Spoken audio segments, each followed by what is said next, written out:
नहीं चाहिए दिल दुखाना किसी का, सदा ना रहेगा जमाना किसी का। नहीं चाहिए दिल दुखाना किसी का, सदा ना रहेगा जमाना किसी का। रावण कितना पराक्रमी व्यक्ति था, सूरवान, धरवान, बीलवान, बनवान, पीलवान, जप तप विद्वान। उसके जैसा विद्वान धरती पे कोई था? कोई नहीं था। लेकिन एक दिन उसका भी अंत हुआ कि नहीं हुआ, आप सब जानते हैं। तो इसलिए किसी का दिल मत दुखाओ।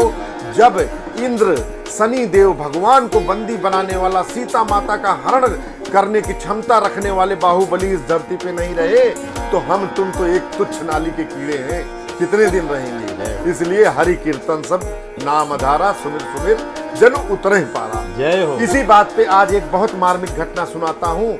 जब भगवान राम ने लंका पर विजय प्राप्त कर ली और रावण की मृत्यु हो गई, उसका क्रियाक्रम सब हो गया, और भगवान ने कहा था कि जिस दिन विभीषण भगवान की शरण में गया, भगवान ने कहा था कि आज से ही तुम लंकेश हो। और जो रावण का लात मारा हुआ मुकुट जाके सेनाओं के पास में रावण की छावनी से निकल कर राम की छावनी में गिरा था, भगवान ने पहना दिया था।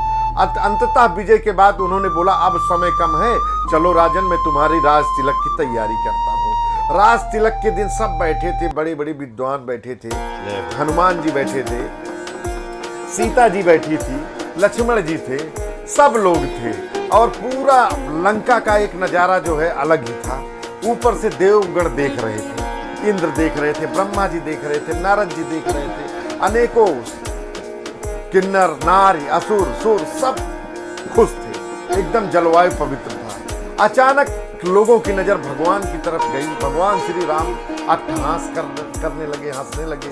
सब उनको देखे तो उन्होंने माता सीता की तरह मुंह छिपाने की कोशिश की। इतना देखकर विभीषण उठ गए, बोले प्रभु क्या बात है, क्यों मुस्कुरा रहे हैं? बोले कुछ नहीं। बोले नहीं नहीं कुछ तो कारण है। इस पापी दास की कसम है आपको, अगर हमारे एक कण के बराबर भी हमें प्यार करते हो तो प्रभु कृपया बताएं। बोले देखो विभीषण, तुमको मैंने अपने पुत्र, अपने भाई की तरह माना है, लेकिन इतिहास गवाह है कि मैं तुम्हारा कितना भी साथ क्यों न दे दूं, कितना भी साथ मैं क्यों न दे दूं, लेकिन तुमको दुनिया कुलद्रोही ही कहेगी। जय हो।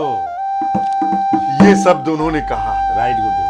तो विभीषण एकदम चौंक गए, रोमटे खड़े हो गए, आंखों में आंसू। अरे प्रभु, हमने तो मर्यादाओं के खिलाफ ऐसा कोई काम ही नहीं किया जिससे मुझे ये लगे।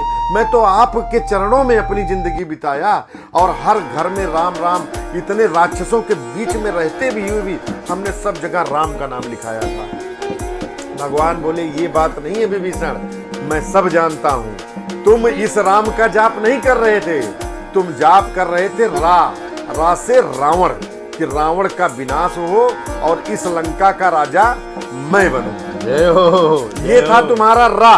अब रही बात माँ की, तो वो भी मैं बताता हूँ कि रा के बाद माँ, अर्थात जिस रा और माँ को तुम राम बोल रहे हो वो राम नहीं था।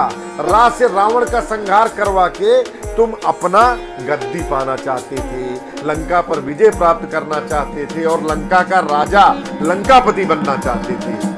और साथ में जो माँ की बात करते हो, माँ से तुमने मंदोदरी को चाहा। तुम्हारी शादी नहीं हो पाई। जिस दिन से रावण से मंदोदरी की शादी हुई, उसी दिन से नजर तुम्हारी थी, और तुमने अंदर ही अंदर सौगंध खाया था कि मैं इस लंका को जिस दिन लूंगा, साथ में मंदोदरी को भी लूंगा। कोई बात नहीं है, आज तुम्हारी मंदोदरी भी तुम्हारी हो गई, लंका भी तुम्हारी हो गई, लेकिन जो कलंक लगा है उसे मैं क्या, स्वयं विधाता ब्रह्मा जी लोग किसी लेख को मिटा नहीं सकते। मैं स्वयं नारायण हूँ, मुझे नहीं पता, मैं तो एक साधारण पुरुषोत्तम हूँ। मैंने पुरुषों में उत्तम रहने का कार्य किया। मैं कोई भगवान नहीं हूँ, कोई ईश्वर नहीं हूँ, लेकिन बड़े बड़े जो ईश्वर हैं, साक्षात नारायण हैं, वो भी करनी की लेखा को कभी मेट नहीं पाएंगे। जय हो। मेरे पिताजी महाराज दशरथ परम प्रतापी चक्रवर्ती राजा तड़प तड़प के मर गए, मैं उनके कष्ट को कम नहीं कर पाया, उनको बचा नहीं पाया। तो जो आया है वो जाएगा, लेकिन कलंक के साथ में इतिहास रच के जाएगा।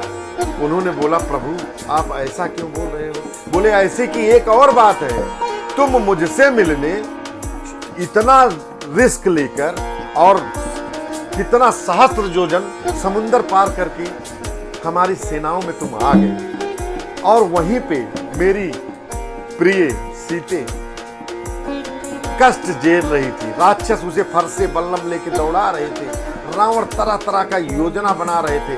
राक्षसों से उसका घमासान छाया था। रात दिन उसके आंख समंदर की तरह बह रहे थे। तुमने एक बार भी नहीं जानने की कोशिश की। जय हो गुरुदेव।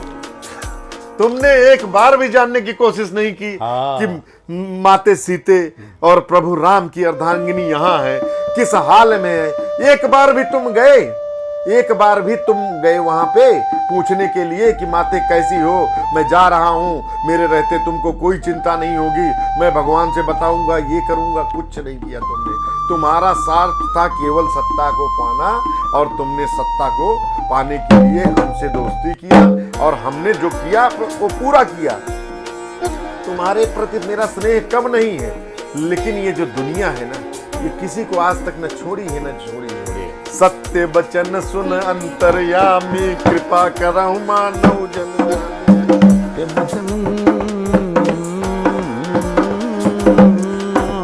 नाथ सकल संपदा तुम्हारी, मैं सेवक समेत सुत नारी। नाथ सकल संपदा तुम्हारी, मैं सेवक। मंगल भवन मंगल हारी, प्रभु दशरथ यजुर बिहारी। मंगल भवन ये मंगल हारी, प्रभु दशरथ यजर बिहारी। ये सुनकर विभीषण प्रभु की चरणों में बिलखने लगा, रोने लगा, कलपने लगा। बोला महाराज अब जो भी है मैंने तो भगवान के लिए किया। बोले देखो भाई कैसा भी हो, नीच हो, पापी हो, अधर्मी हो, लेकिन इतिहास और धर्म कहता है कि भाई भाई की रक्षा करे। अगर तुम्हारा भाई गलत भी है तो भी उसका साथ देना इतिहास कहता है, संस्कार कहता है कि उसकी तुम रक्षा करो और जीते दम तक उसकी मर्यादाओं का पालन करो। बोले प्रभु अब मुझे कुछ उपाय बताओ। बोले अब कोई उपाय नहीं है। कलयुग में जब भगवान त्रेता युग में जन्म लेंगे वहां पे तुम्हारा उद्धार हो जाएगा, जाओ तथास्तु। और यही कहा और बाकी आगे की चीजें तो अब समय कम है, फिर आप सबको बताएंगे। बहुत ही मार्मिक दृश्य था, ठीक है। तो बोलो जय जय श्री सीताराम, जय श्री सीताराम।